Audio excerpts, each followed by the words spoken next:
होतं, जमिनीवर गवत उगवतं. गवत उगायला गवत उगलं की त्याच्यावर काय येतात, कीटक येतात. कीटक खायला काय येतात, बेडूक येतो. बेडूक खायला येतो साप येतो. आणि सापाला कोण खातं, गरुड खातं. गरुड एक दिवस मरतो, तो सडतो, त्या जागेवर परत ही अन्न साखळी पडते. आणि खास करून साप हा शेतकऱ्याचा मित्र आहे, शत्रू नाही. साप का बरं मित्र मानला जातो? तो काही आपल्याला येऊन गळा भेट करणार आहे का? नाही. पण आपल्या शत्रूचा शत्रू आपला मित्र राहतो. आपला शत्रू कोण आहे? उंदीर. म्हणजे थोडक्यात काय, आपलं शेतकऱ्याचं जे काही उत्पन्न आहे वर्षाचं, सरासरी त्याच्यात कमीत कमी 25 ते 30% तो साप काय करत राहतो, त्या पिकाचं नुकसान करणारा जो उंदीर असतो त्या उंदराला तो संपवतो. म्हणजे एक पद्धतीने रक्षण. म्हणजे उंदराचं बघा, तुमची आता एखादी चाऱ्याची वळी, त्या चाऱ्याच्या वळीमध्ये जर समजा तुम्ही तिथून खालून जाणारी पाईपलाईन आहे ती पूर्ण डॅमेज करून टाकतो, त्याच्यात माती भरून ठेवतो, म्हणजे किती नुकसान आहे. तुमच्या एखाद्या कपाटात घुसला, तुमचे महागाचे कपडे, कागदपत्र किंवा एखाद्या लाईटीच्या ठिकाणी जर त्यानं कुरतडलं, तिथे जॉईंट एकत्र झाले, तिथं लाईटची स्पार्किंग होऊन तिथं खूप मोठं जळीत होण्याची शक्यता राहते. म्हणून उंदीर आपले उपयोगी आहे का? अशा उपद्रवी प्राण्याला आहे ना, साप हा त्याच्या जागेत प्रॉपर घुसून आणि तो आपल्याला संरक्षण देत राहतो, कारण तो त्याचं खाद्य आहे.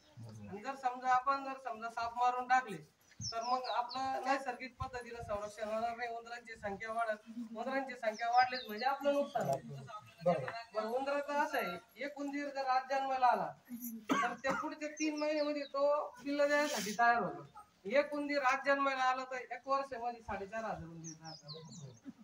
आणि त्यांच्यावर नैसर्गिक नियंत्रण फक्त सापच येऊ शकतो. कारण मांजर जर पाळली, तिला जोपर्यंत वरती उंदीर दिसत नाही त्यावर ती धरत नाही.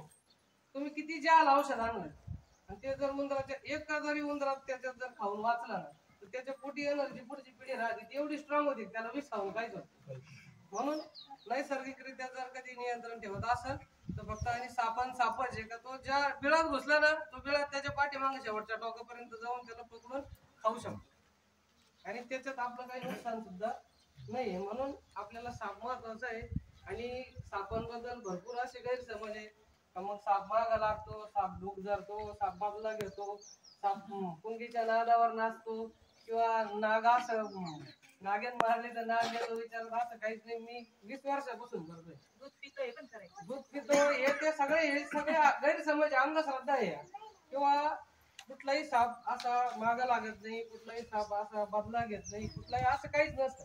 ही नैसर्गिक एक साखळी राहते आणि त्या प्रमाणात चाललं पाहिजे. त्याच्यात जर आपण इंटरफेअर जर केला ना तर मग सगळं गणित बिघडून जातं. त्याच्याकरता निसर्गाच्या हिशोबाने जे होईल ना ते आपण करत राहायचं. अरे त्याच्यानंतर दुसरा एक महत्वाचा विषय सांगतो. आपल्याकडे अजून एवढे गैरसमज आहे का, जर समजा आपण साप चावला, आपण काय करतो, मांत्रिकाकडे नाही, भक्ताकडे नाही. पण हे साप चुकीचं आहे. कारण हे नावाचं एक औषध आहे, म्हणजे सापाच्या विषापासूनच बनलं जातं.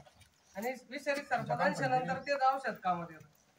आणि ते सापाच्या विषापासूनच बनतात. म्हणून त्या सापाचं विष बी पाहिजे तेव्हा ते औषध बनल. तर जेव्हा तो साप जिवंत राहील त्याच वेळेस ते विष काढता येईल ना आपल्याला. म्हणून तो साप मारायचा नाही. कारण हे बघा, कॅन्सर, टीबी, दमा, महारोग, सांधेदुखी आणि भुलीचं इंजेक्शन पासून तर कोरोना काळात जे व्हॅक्सिन बनल्या या सापाच्या विषापासून. जेवढे आजार सांगितले ना, टीबी, कॅन्सर, दमा, महारोग, फेफरं काय, सर्पदंश काय, आता ही जी कोरोना काळात जी लस बनली ती सुद्धा सापाच्या विषापासूनच. सापाच्या विषापासून अनेक औषधं तयार होतात. आज महाराष्ट्रात किती दवाखाने असतील, प्रत्येक दवाखान्यात एक पेशंट जरी म्हटलं तरी आज जर भुलीचं इंजेक्शन जर नाही दिलं तर ऑपरेशन करू देईल का?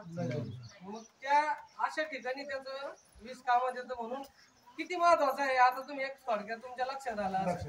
आणि दुसरी गोष्ट, कुठल्याही सरकारी दवाखान्यात मोफत उपचार, 1 रुपया लागत. प्रथम उपचार कसा करायचा काय, आपण आता नागपंचमी त्या दिवशी आपण त्या कार्यक्रमात आपण लाईव्ह डेमो देऊ.